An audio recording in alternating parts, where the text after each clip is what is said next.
समझ नहीं आ रहा अपने सैलरी इंक्रीमेंट का क्या करूं। बेटा इतना क्या सोच रहा है? अपने म्यूचुअल फंड्स के एसआईपी का टॉप अप करा ले। This is the right time. क्या? समझ में नहीं आया। बेटा इतना क्या सोच रहा है? अपने म्यूचुअल फंड्स का एसआईपी टॉपअप करा ले। This is the right time. अब समझा।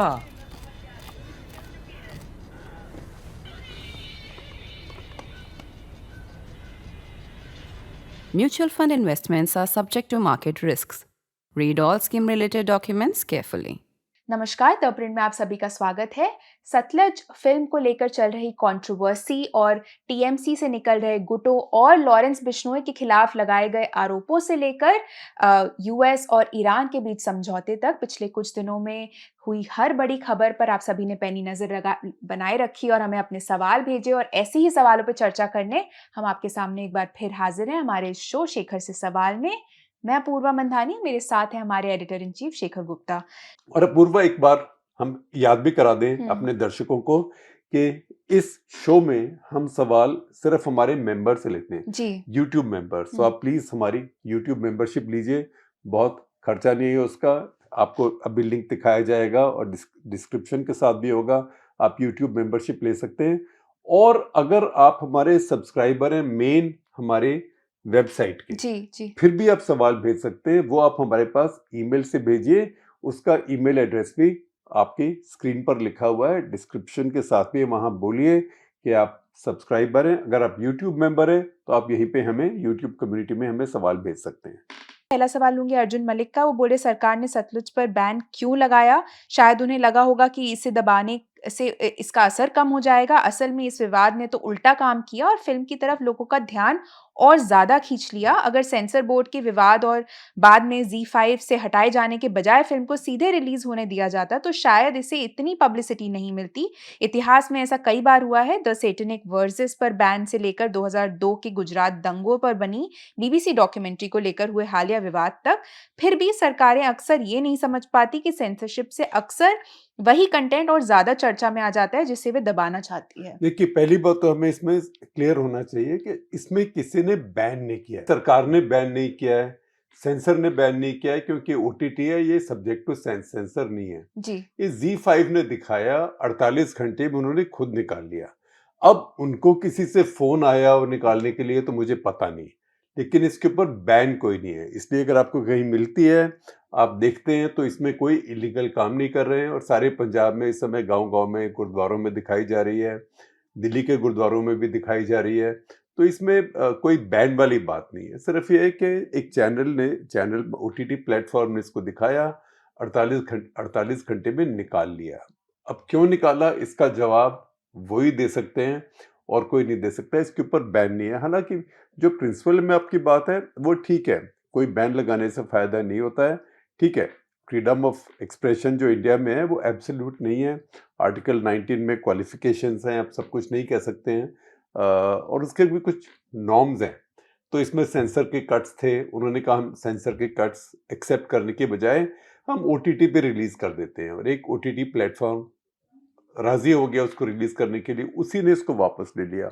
अब क्यों लिया मुझे पता नहीं, और हमने ये एडिटोरियल भी लिखा है। आप देखिए हमारा 50 वर्ड एडिटोरियल आपकी स्क्रीन पे अपूर्वा दिखाएंगी। उस पर लिखा है कि इसको चलने देना चाहिए था, एक बार आ गई थी तो इसको बिल्कुल भी विड्रॉ नहीं करना चाहिए था।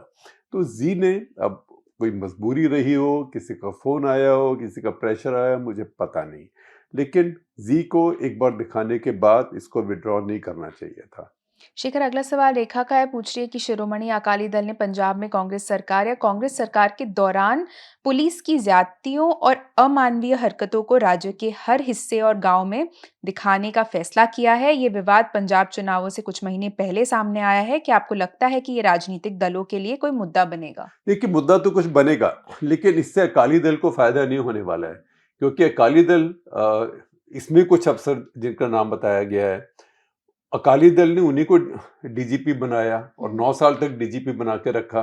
तो ये जो पंजाब में आतंकवाद के खिलाफ जो लड़ाई थी, अकाली दल डरता था आतंकियों से, क्योंकि उनके भी बहुत नेता मारे गए, बाकी सब भी खतरे में रहते थे और इतना वो बोलते नहीं थे, लेकिन वो भी जो आतंकवाद के खिलाफ लड़ाई हुई उसके खिलाफ नहीं थे। तो इसका फायदा अगर किसी को होगा तो को तो होगा जो रेडिकल एलिमेंट्स हैं, जैसे अमृतपाल सिंह वगैरह उनकी पार्टी है। पिछली बार भी वो तरन तारण में, ये वही एरिया है जो माझा का एरिया है जहाँ पे सबसे ज्यादा उस समय इंसिडेंट हो रहे थे। तो वो पिछली बार भी रिकॉर्ड नंबर से जीत के आए थे, तो उन्हीं को फायदा हो सकता है। बल्कि अकाली दल को तो इससे नुकसान होने वाला है, क्योंकि जो कंजर्वेटिव सिख वोट है वो तो उनसे भी शिफ्ट होगा कि आप भी मिले हुए थे, आप भी साथ थे, क्योंकि अकाली दल भी एस्टेब्लिशमेंट की पार्टी है और अकाली दल तो बीजेपी की पार्टनर भी रही है इतने साल तक। जी। तो ये कोई इसका इसके राजनीतिक असर होंगे, पर अकाली दल इस समय कोशिश कर रहा है कि वो भी इसमें बहती गंगा में हाथ धो ले, इसको दिखा के, पर मुझे लगता नहीं कि उनको इसकी वजह से कोई सिंपैथी मिलेगी। शिखर, अगला सवाल रेहान का है। पूछ रहे हैं कि लॉरेंस बिश्नोई के खिलाफ इंडाइटमेंट्स में क्या कहा गया है और इससे हम उनके व्यापक आपराधिक नेटवर्क के बारे में क्या जान पाए हैं? देखिए, सबसे बड़ी बात तो यह है कि 32-33 साल का आदमी है, इतना बड़ा नेटवर्क दुनिया भर में चला रहा है। 3-4 बातें उसमें देखने की हैं। एक तो ये कि नेटवर्क भारत से चला रहा है, दूसरा नेटवर्क जेल से चला रहा है, और आज से नहीं, वो तो 2015 से अरेस्टेड है, 2015 से 11 साल से अरेस्टेड है। जी। फिर भी उसका नेटवर्क ना सिर्फ चल रहा है लेकिन और बढ़ रहा है। उसका नेटवर्क को अभी चार्जशीट किया गया, जो अमेरिका में इंडाइटमेंट कहते हैं, चार्जशीट होती है, उसमें यह भी कहा गया कि उसने ही हरदीप सिंह निज्जर का असैसिनेशन मर्डर करवाया। अब क्यों करवाया ये नहीं लिखा हुआ, पर उसी ने करवाया। तो अमेरिकन चार्जशीट में ये नहीं कहा कि उसे कोई भारत सरकार ने कहा या भारत की किसी एजेंसी ने कहा, उन्होंने नहीं कहा है।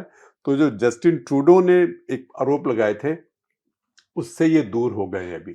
लेकिन ये भी सच्चाई है कि वो ये जो सेपरेटिस्ट फोर्सेस हैं, जो रेडिकल फोर्सेस हैं, उनके साथ भी खेल रहा है। उनके फैक्शंस हैं, उनकी आपस में लड़ाइयाँ हैं, और उनको भी पता है कोई नया देश तो मिलने वाला है नहीं, लेकिन उसका बहाना लगा के और उससे एक जस्टिफिकेशन बना के गुरुद्वारों के अंदर अपनी राजनीति भी करना और गुरुद्वारों के अंदर अपनी और बाकी एक्टिविटीज भी करना, खास करके ह्यूमन ट्रैफिकिंग। क्योंकि कोई स्टूडेंट वीज़ा लेके, कोई टूरिस्ट वीज़ा लेके, कोई वर्क वीज़ा लेके किसी ने बोल दिया मेरी ट्रकिंग कंपनी है, मुझे 50 आदमी चाहिए ट्रक धोने के लिए और ट्रक चलाने के लिए, उनको मैं ट्रेन करूँगा। तो इस तरीके से ह्यूमन ट्रैफिकिंग भी बहुत ज़्यादा करी इन लोगों ने, और दुनिया भर में हज़ारों का इनका गैंग हो गया। तो ये कैसे हो गया? जी। इसमें भारत की एजेंसीज की भी बहुत खामियां नज़र आती हैं। लेकिन आप ये भी देखें कि जो जितना नेटवर्क है उसमें, जो अगर आप इंडाइटमेंट्स देखें, चार्जशीट्स, इंडाइटमेंट बार बार कहता हूँ, अमेरिकन वर्ड है, तो जो चार्जशीट्स अगर आप देखें तो उसमें 2-4 ही कोई नॉन भारतीय नाम है। मैं कहूँगा कि 1-2 हिस्पैनिक, शायद मेक्सिकन हो, क्योंकि ड्रग्स वगैरह वहाँ से आते हैं और गैंग्स वहाँ भी कुछ हैं, लेकिन वो नीचे हैं, वो मेन कॉन्स्पिरेटर्स में नहीं है। मेन ज़्यादातर 90-95% भारतीय हैं, और उन 95% में से मैं कहूँगा कि करीब 80% पंजाब ओरिजिन के हैं। शायद एक आधा है कोई, जैसे गोदारा है एक, वहाँ पे उन्होंने राजस्थान लिखा है, हरियाणा भी हो सकता है क्योंकि वो जाट सेकंड नेम है। जी। हरियाणा का भी हो सकता है, राजस्थान का भी हो सकता है, 2-4 और स्टेट्स के हैं, लेकिन ज़्यादातर इसमें पंजाब के ही हैं। तो human trafficking, drug smuggling, gun running, organised crime, extortion, murders, और ये कहना मैं तुम्हें मरवा दूंगा नहीं तो पैसे दो, और आपने इसका उधार देना है, उसके पैसे दे दो, नहीं तो मैं आपके किसी को मरवा दूंगा। और इस केस में एक तो ये भी है कि कैलिफोर्निया में किसी से एक्सटॉर्ट कर रहे हैं कि हमें $4 लाख दो, नहीं तो इंडिया में एक मर्डर हुआ है, ये 15 जनवरी इसी साल को मर्डर हुआ था, एक आम आदमी पार्टी के वर्कर का, जो एक दुकान चलाता था हार्डवेयर की, बलविंदर सिंह मेरे ख्याल उसका नाम था, तो उसका मर्डर हुआ था। और किसने किया बात चल रही थी, तो कुछ गैंग्स ने बाहर क्लेम किया ये गैंग लॉरेंस बिश्नोई का नहीं था, ये जग्गू भगवानपुरिया का गैंग था। अब जग्गू भगवानपुरिया जो है वो भी भारत में एक जेल में है, वो सिलचर की जेल में है आसाम में, वो वहां से चला रहा है अपना। उन्होंने क्लेम किया एक शुरू में कि हमने मरवाया है इसको, क्योंकि हर चीज में कहना चाहते हैं मरवाया ना भी हो, कि लोग इनसे खौफ खाएं, जी। क्योंकि उसी से इनका इनका व्यापार चलता है, लोगों को डरा के, धमका के, खौफ फैला के अपना। और उसी ने फिर एक किसी और आदमी को वहां फोन किया और फोन पे बार बार उसको चेज किया कैलिफोर्निया में, कि या तो हमें 4 लाख दे दो, या हमारे पुलिस वालों से दोस्ती है, हमारी फिक्सिंग है, सेटिंग है, वो आपके पिताजी को, आपकी बहन को और आपके परिवार को उसी एरिया में इस मर्डर के केस में फंसा देंगे। और उसके बाद आप देखें कि जो वहां का एसएचओ था, स्टेशन हाउस ऑफिसर नागरा, उसने एक प्रेस कॉन्फ्रेंस भी की जिसमें उसने कहा कि 3 आदमी और हमें पता लगे हैं, जी। मैं जल्दी उनके नाम आपके सामने जाहिर कर दूंगा। और उसके बाद जो एलिगेशन है कि उसने उनमें से एक को बुला के बोला कि देखो, या तो वहां पे आप पैसे दे दो $4 लाख, नहीं तो मैं तुम्हारा सबका नाम डाल के मर्डर में फंसाने वाला हूँ। हुँ। अब उसको उन्होंने लाइन हाजिर कर दिया है एसएचओ से हटा के। जैसे ये इंडाइटमेंट्स आई हमारे बुधवार को, एकदम भारत सरकार ने ये किया, पर अमेरिकन सरकार ये कह रही है हम उसकी एक्स्ट्राडिशन मांगेंगे। तो ये सारा एक इतना बड़ा नेटवर्क और इतने इतने इतना गैंगस्टर्स का चलना यहाँ से, और दुनिया भर में गैंग्स चलाना, जिनसे भारत की बहुत बदनामी भी हुई है, ये कैसे कर पाए और कैसे कर पा रहे हैं, ये भारत के लिए बहुत एक सोचने की बात है। ये कोई इतनी सीधी बात नहीं। एक तरफ भारत को इस बात का की खुशी भी है कि निज्जर के असैसिनेशन में भारत सरकार का या उनकी एजेंसीज का नाम अब नहीं आया, उनको हटा दिया गया है। जी। लेकिन दूसरी तरफ ये भी है कि भारत में रह के ये लोग ये सब कैसे चला पा रहे हैं। जो 3 ग्रुप के ऊपर उन्होंने चार्जशीट फाइल की है, उनमें से 2 के सरगना तो भारत में ही है। और जो लॉरेंस बिश्नोई का गैंग है, उसका जो नंबर 2 है, गोल्डी ब्रार जिसको कहते हैं, सत्येंद्रजीत सिंह उर्फ गोल्डी ब्रार, वो कहीं अमेरिका में है। तीसरा जो गुदारा है वो कहीं यूरोप में है। तो एक एक का चार्ज, ओवरऑल चार्ज, एक का चार्ज अमेरिका का, नॉर्थ अमेरिका कहते हैं वो, तो अमेरिका, कनाडा, मेक्सिको, क्योंकि मेक्सिको से ड्रग्स बहुत लेके जाते हैं, और तीसरे का चार्ज यूरोप में। तो ये कैसे चल रहा है साहब, और इतना बड़ा एम्पायर कैसे बिल्ड हो गया है, क्योंकि लोग पकड़े जाने थे ही, और ये अच्छा काम तो कर नहीं रहे हैं, सब जी। जगह ड्रग्स लेके जा रहे हैं। इन चार्जशीट्स में लिखा है कि ये 1000 किलो से ज्यादा ड्रग कोकेन सिर्फ, जिसकी वैल्यू आधे बिलियन डॉलर से ज्यादा होती है, वो इनके पास से पकड़ी गई है। बल्कि कई केसेस में तो ये दूसरे की भी चोरी कर लेते हैं, गैंग्स में जो आपस में होता है। तो जैसे एक गैंग ने, जो एक ढांडा गैंग है, उसने किसी और गैंग की 542 किलो कोकेन चोरी कर ली या हाईजैक कर ली। तो सारे काम हो रहे हैं। ये बड़ी सोचने की बात है। शेखर, अगला सवाल विपिन गुप्ता का है। बोल रहे मेरा सवाल पंजाब से रिलेटेड है। पंजाब में कांग्रेस ने 1984 के बाद 3 बार सरकार बनाई। एंटी सिक्स राइट्स के बावजूद पंजाब के लोग कांग्रेस को ज्यादा प्रेफर करते हैं बीजेपी से, ऐसा क्यों है? देखिए, एक तो बात यह है कि कांग्रेस पार्टी ने कई स्तर पे एक तरह से माफी मांगी है, कहा है कि गलत हुआ। Doctor Manmohan Singh golden temple भी गए, राहुल गांधी भी जाते रहते हैं। दूसरी बात यह है कि लोगों को पंजाब फुल्ली सिख स्टेट नहीं है। पंजाब में सिख करीब 60% से कुछ ज़्यादा है। बाकी मोस्टली हिंदू हैं, थोड़े से मुसलमान हैं जो मलेरकोटला एरिया में, लेकिन हिंदू हैं। तो ये नहीं है कि पंजाब 90% या 95% सिख है। तीसरी बात यह है कि जो सिख वोट है वो भी डिवाइडेड है, क्योंकि जट सिख जिनको हम ज़्यादातर देखते हैं वो एक तरफ हैं, मतलब वो एक कम्युनिटी है, टाइट कम्युनिटी है, लेकिन वो 20% के आसपास ही है पंजाब में। उसके अलावा काफ़ी जो खत्री सिख बोलते हैं, जो शहरों में रहते हैं, जी। या फिर ओबीसी हैं, दलित हैं, तो बहुत वो लोग हैं। तो ये कांग्रेस पार्टी को अलग अलग जगह से वोट मिलता है। और दूसरा ये कि सिखों में भी बहुत लोगों ने सोचा कि अकाली दल उस समय पंजाब को ठीक संभाल नहीं पाई, क्योंकि देखिए लोग डिफेंसिव हो जाते हैं कि हमने कुछ नहीं किया, हमारी कम्युनिटी को क्यों बदनाम किया। ये नेचुरल है, स्वाभाविक है। कोई ऐसा मानना नहीं चाहता कि हमारी कोई गलती थी, लेकिन सबको ये तो पता है कि कुछ गलती तो किसी की थी ना, जो पंजाब का वो हाल हुआ। तो वो अकालियों को उसके लिए ब्लेम भी करते थे, इसीलिए कांग्रेस बार बार वहां चुनाव हो के आती रही। और अभी भी कांग्रेस हार गई, लेकिन फिर आम आदमी पार्टी जीती, जो कि सिख रिलीजन से निकली हुई पार्टी नहीं है। और जो सिख रिलीजन में रूटेड पार्टी है अकाली दल, उसका तो सबसे बड़ा परफॉर्मेंस रहा इस जी। बार। शेखर, अगला सवाल राणा विश्वनाथ प्रताप सिंह का है। बोल रहे हैं, मैं ये समझना चाहता हूँ कि क्या सच में एथेनॉल मिलाने से कार के इंजन पर बुरा असर पड़ रहा है? अगर हाँ, तो फिर इसे मिलाने का प्रतिशत बढ़ाने की योजना क्यों है? देखिए ये बड़ा एक मैं कहूँगा कि पोलराइजिंग इशू है। अभी तक तो कोई ऐसा एविडेंस नहीं मिला कि इससे इंजन खराब होता है, क्योंकि कई सालों से तो इंडिया में एथेनॉल मिक्सिंग हो ही रही है।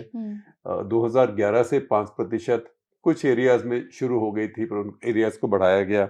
लेकिन ये ज़रूर है कि क्योंकि एथेनॉल का जो कैलोरीफिक वैल्यू है वो पेट्रोल से थोड़ी सी कम है, तो आप कहेंगे कि आप एवरेज शायद थोड़ी कम हो जाती है।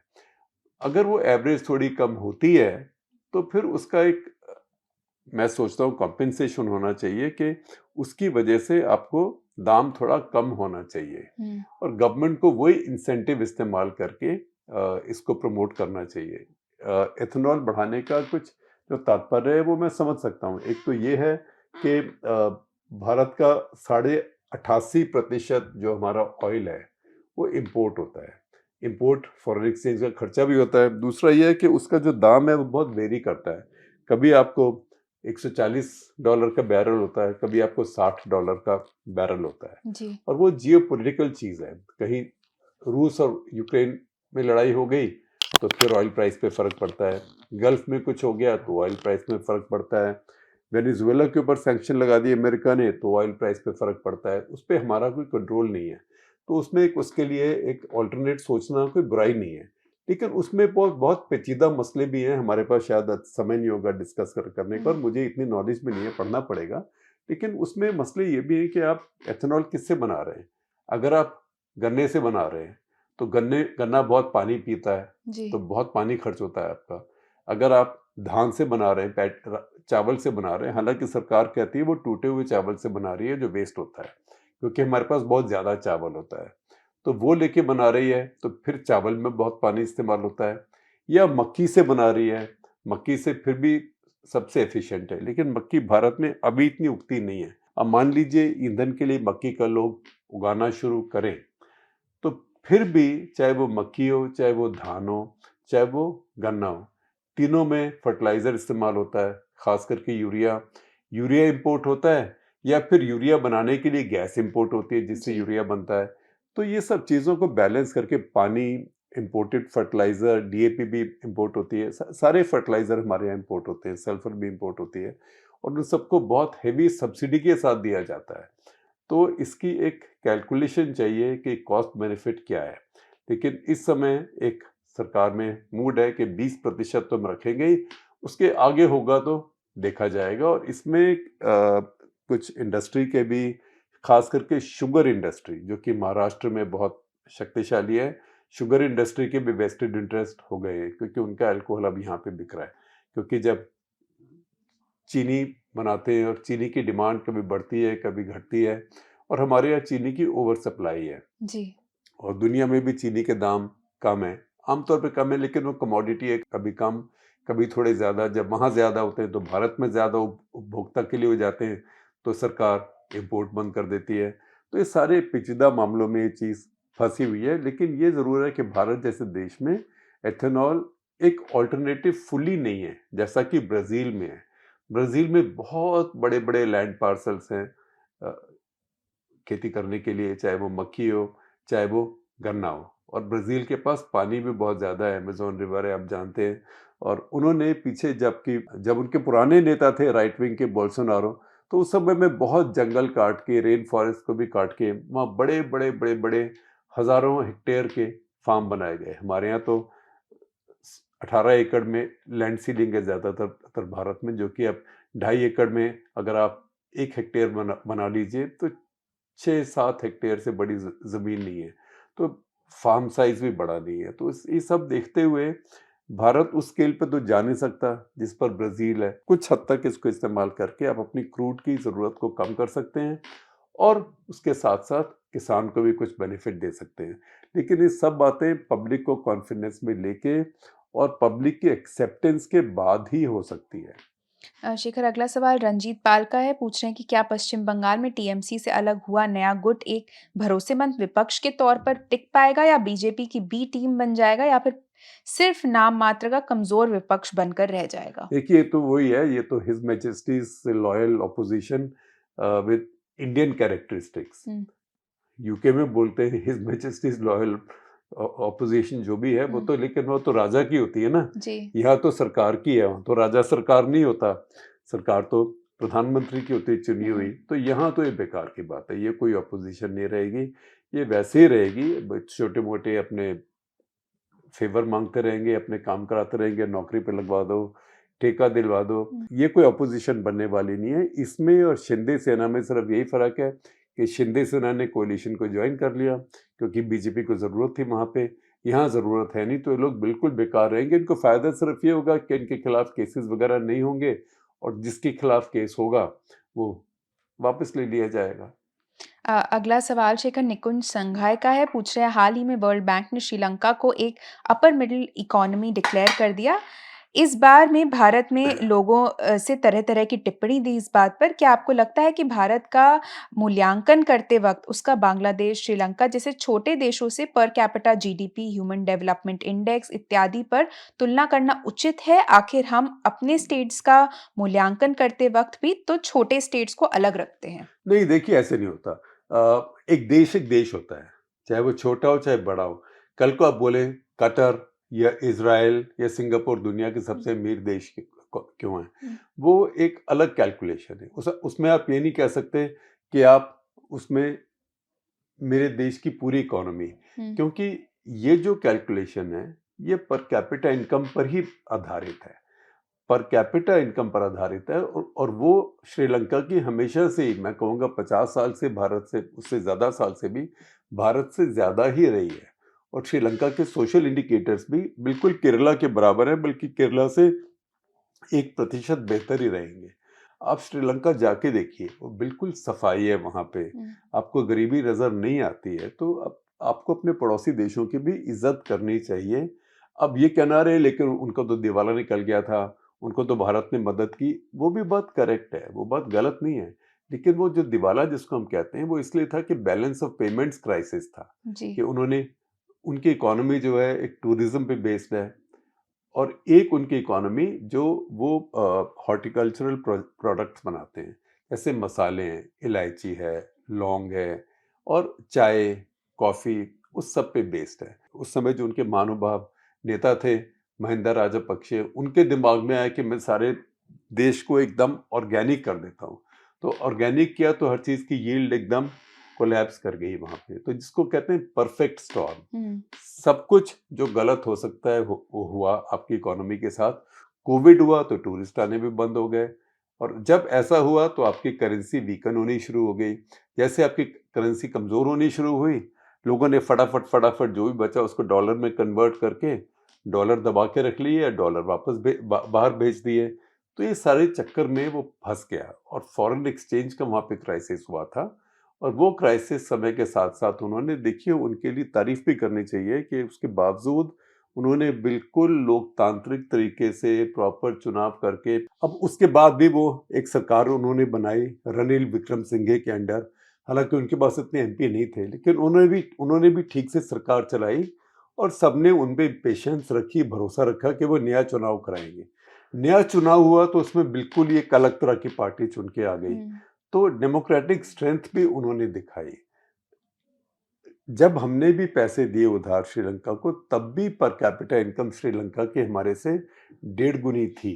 तो हमारे को अपने पड़ोस में कंपटीशन है। जैसे जी। मालदीव्स की पर कैपिटा इनकम हमसे बहुत ज़्यादा है। तो ये सब चीज़ें देखने की हैं, हर किसी के ऊपर हँसने की ज़रूरत नहीं है कि वो छोटा है। क्योंकि आप छोटे से कंपैरिज़न करेंगे तो आप बोलेंगे मेरी साइज़ ऑफ द इकोनॉमी मेरी इतनी बड़ी है। लेकिन वहीं आप देखें कि अमेरिका तो फिर 32 करोड़ है, हुँ, आपसे उनकी इकोनॉमी तो फिर 8 गुना है। तो ये कंपैरिजन्स नहीं चलते। फिर आप बोले अमेरिका तो अमेरिका है, उससे मेरा कंपैरिजन ना करें। तो ये सिर्फ पॉपुलेशन की बात नहीं होती, बात ये जो कंपैरिजन है ये पर कैपिटा, कौन देश कितना अमीर है या गरीब है या मिडिल इनकम है, ये पर कैपिटा इनकम पे डिपेंड करता है। शिखर, अगला सवाल अनुभव सक्सेना का है। पूछ रहे हैं, भारत के ईस्ट एशियाई देशों के साथ इतने खराब व्यापारिक संबंध क्यों हैं, जबकि वे भारत के बहुत करीब हैं? हमने पहले कभी उन्हें व्यापार के मामले में उतनी अहमियत नहीं दी, जबकि चीन और अमेरिका जैसे देश उन्हें इतनी ज़्यादा अहमियत देते हैं। देखिए, मुझे लगता नहीं कि आपकी बात, आप दोबारा फैक्ट्स चेक करें। ईस्ट एशिया के देशों के साथ हमारा बहुत व्यापार है।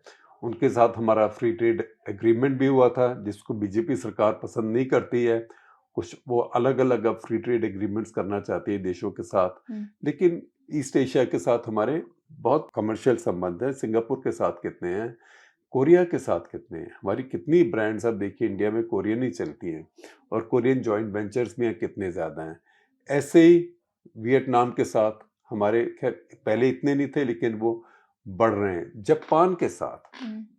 भारत में सबसे पहली मॉडर्न कार तो जापान से ही आई, सुजुकी, जिसको मारुति कह के बनाया गया। तो इन सब देशों के साथ हमारे अच्छे संबंध हैं और ज़्यादा होने चाहिए। ताइवान भी है और ज़्यादा होने चाहिए, और हमारे भी निर्यात उनको ज़्यादा होने चाहिए। अगर आप हमारा कॉमर्स देखें, हमारा ट्रेड देखें, तो हमारे पश्चिमी देशों के साथ सरप्लस है। अमेरिका से सरप्लस है, यूरोप से सरप्लस है, लेकिन ईस्ट में जो है वहाँ हमारा डेफिसिट है। तो हमारे को अपने एक्सपोर्ट्स भी वहाँ बढ़ाने चाहिए।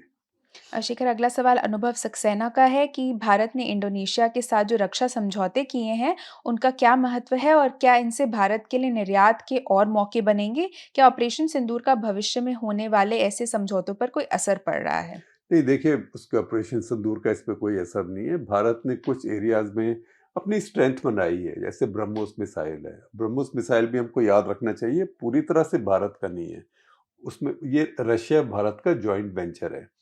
उसमें मेजॉरिटी भारत की है, लेकिन 50% भारत का है, 49% रशिया का है। और इसमें अभी भी कुछ क्रिटिकल कंपोनेंट्स हैं, जैसे मान लीजिए उसका सीकर है या उसका जो इंजन है, वो रशिया से आते हैं। तो ये जॉइंट वेंचर इंडिया रशिया का है। तो वहाँ पे हमारी स्ट्रेंथ है, कुछ और एरियाज में स्ट्रेंथ है। अब एक खबर आई कि वो इंडोनेशिया अस्त्रा मिसाइल ले रहा है, अस्त्रा 1। उसमें अभी मेमोरेंडम ऑफ अंडरस्टैंडिंग भी नहीं हुआ है। हुँ। तो कई चीज़ें सोशल मीडिया में आती हैं, इधर-उधर आती हैं, तो हम सोचने लगते हैं। और अभी ये भी बात है कि हम कितना अस्त्रा मिसाइल बना पाते हैं। अस्त्रा 1 है, फिर अस्त्रा 2 है। भारत की एयरफोर्स कितना उसको इस्तेमाल करेगी, भारत की एयरफोर्स में कौन-कौन से जहाज़ में वो लग सकता है। अ, और जो हमारे दूसरे मिसाइल है, जैसे मीटियोर है, जो रफाल के ऊपर है, उससे वो बेहतर है, या मीका जो है, जो जो मिराज के ऊपर है, उससे वो बेहतर है, या उसके साथ इंटीग्रेट हो सकता है। बड़ी बातें हैं। अस्त्रा मिसाइल अभी भारत में ही बहुत मैच्योर होना है। जी। तो कई चीज़ें सोशल मीडिया में एक बार चल जाती हैं, और चल जाती हैं तो वो अपने मोमेंटम के साथ, फिर वो जैसे पतंग एक बार उड़ गई आपकी, हुँ। फिर वो उड़ी रहती है काफ़ी समय तक। कुछ ऐसी बातें हैं। शिखर, अगला सवाल पल्लव सक्सेना का है। बोल रहे, शेखर जी, क्या ईरान मिड टर्म चुनाव से पहले डील ना करके शॉर्ट साइटेड हो रहा है, क्योंकि मिड टर्म के बाद डोनाल्ड ट्रंप बेकाबू हो सकते हैं और अपनी एग्जीक्यूटिव पावर का इस्तेमाल करके कोई बड़ा कड़ा कदम उठा सकते हैं, क्योंकि उन्हें किसी चुनाव का सामना नहीं करना पड़ेगा या करना होगा, जिससे वे बहुत खतरनाक हो सकते हैं। साथ ही मुझे लगता है कि डोनाल्ड ट्रंप का बिना किसी आगामी चुनाव के सामना किए सत्ता में रहना बाकी दुनिया, जिसमें भारत भी शामिल है, उसके लिए बहुत बुरी खबर है। इस पर आपकी क्या राय है? देखिए, एक बात ये है कि ये अमेरिका लोकतंत्र है। तो मिड टर्म में मान लीजिए डोनाल्ड ट्रंप की मेजॉरिटी कम हो गई कांग्रेस में, तो उनके एग्जीक्यूटिव पावर्स वैसे कम हो जाएंगी। हुँ। फिर उनको लड़ाई करने के लिए भी कांग्रेस के पास जाना पड़ेगा, जी। एक केस जस्टिफाई करना पड़ेगा। तो इतना वन साइडेड बात नहीं है। दूसरी बात, ईरान की अपनी समस्याएं हैं, क्योंकि ईरान का जो रिजीम है वो भी नहीं चाहता कि लगे कि वो लड़ाई हार गए हैं। तो वो कुछ कंसीड करना भी नहीं चाहते, क्योंकि वहाँ के भी लोग तो नाराज हैं। जनवरी में लोग निकल के आए थे हुँ। बहुत बड़े नंबर्स में। सैंक्शंस का उनके ऊपर बहुत भारी असर है। उनको भी ज़रूरत है कि सैंक्शंस हटें, ताकि उनकी इकोनॉमी पिकअप करे, ताकि वो तेल फिर से बेच पाएँ। उनकी इकोनॉमी में इस समय कुछ और नहीं है तेल के अलावा। तो उनकी अपनी समस्याएं भी हैं। हाँ, उनके यहाँ कैलकुलेशन हो सकती है कि मिड टर्म आना है अमेरिका में, तो गैस प्राइस बढ़ गए अमेरिका में, तो ट्रंप का इंटरेस्ट होगा कि गैस प्राइस, वो गैस कहते हैं अमेरिका में, पेट्रोल प्राइस ना बढ़े, क्योंकि अमेरिका में वो बहुत सेंसिटिव चीज़ है, क्योंकि वहाँ पे तो हर इंसान गाड़ी चलाता है। जी। न्यूयॉर्क और थोड़ा बहुत वाशिंगटन, ऐसे शहरों में कुछ पब्लिक ट्रांसपोर्ट अच्छी है, ये तो खास है नहीं पब्लिक ट्रांसपोर्ट, सबर्ब्स में खास करके लोग शहरों के बाहर अपने अपने गुड़गांव और नोएडा में रहते हैं, तो उनको पर वहाँ गाड़ी की कल्चर है। तो गैस प्राइस वहाँ पे पंप प्राइस इसे कहते हैं, बहुत सेंसिटिव इशू है। तो ईरान वो कैलकुलेट कर रहा है, लेकिन ईरान को ये भी पता होना चाहिए कि क्या होगा अगर कल को ट्रंप मिड टर्म जीत गए, फिर वो जो मर्जी कर सकते हैं। लेकिन ईरान की थोड़ी कैलकुलेशन ये भी है कि हम इस बात को खींचते रहें और वो मिड टर्म कल को हार जाएं तो उनके पास, और फिर हम अमेरिका में लॉबी भी कर सकते हैं। और ट्रंप को नापसंद करने वाले बहुत लोग तो उनकी पार्टी में ही हैं, आप डेमोक्रेटिक पार्टी को छोड़ दें। तो ये सारी कैलकुलेशंस हैं। मैं कहूँगा कि दोनों साइड्स रिस्की खेल खेल रही है, लेकिन इसमें मैं ये भी ऐड करूँगा कि ईरान का ये सोचना कि स्ट्रेट ऑफ हॉर्मुज़ पे हमारा कंट्रोल हो जाए, हम वहाँ पे टैक्स चार्ज करें, ये इंटरनेशनल वाटर्स हैं, इस पे आप कंट्रोल करेंगे तो कल को ये तो फिर भी इंटरनेशनल वाटर्स हैं। सुएज कनाल तो इंटरनेशनल वाटर्स नहीं है, वो तो एक देश ने अपना पैसा खर्च करके बनाई है, ज़मीन खोद के। इजिप्ट ने ज़मीन भी उनकी थी और वो ही उसको कंट्रोल कर रहे हैं। कल को वो उसका दाम 5 गुना कर दें, या कल को कोई और टर्की है, वहाँ पे एग्रीमेंट्स हैं, डार्डेनल्स वगैरह, उन्होंने सी ऑफ बॉस्फोरस वो वहाँ पे ब्लॉकेट कर दें, तो ये एक गैर जिम्मेदाराना बात है जो ईरान कोशिश कर रहा है। और मुझे लगता नहीं कि दुनिया में कोई भी ये चाहेगा कि ईरान का इसके ऊपर कंट्रोल हो जाए। शेखर, अगला सवाल विश्वास भंडारकर का है। बोल रहे हैं, हाल ही में हमने फिर से अमेरिका और ईरान के बीच झड़पें बढ़ने की खबरें देखी हैं, फिर भी दुनिया भर के बाजारों पर इसका बहुत कम असर पड़ा है। ज़्यादातर जानकारों का मानना है कि ईरान ने अपने होर्मुज़ कार्ड का ज़रूरत से ज़्यादा इस्तेमाल किया है और शायद यही एक वजह है कि यूएई ने हाल ही में ओपेक से पूरी तरह बाहर निकलने का बड़ा फैसला लिया। वे कार्टेल के कोटे से बंधे रहने के बजाय आज़ादी से उत्पादन और निर्यात करना चाहते थे।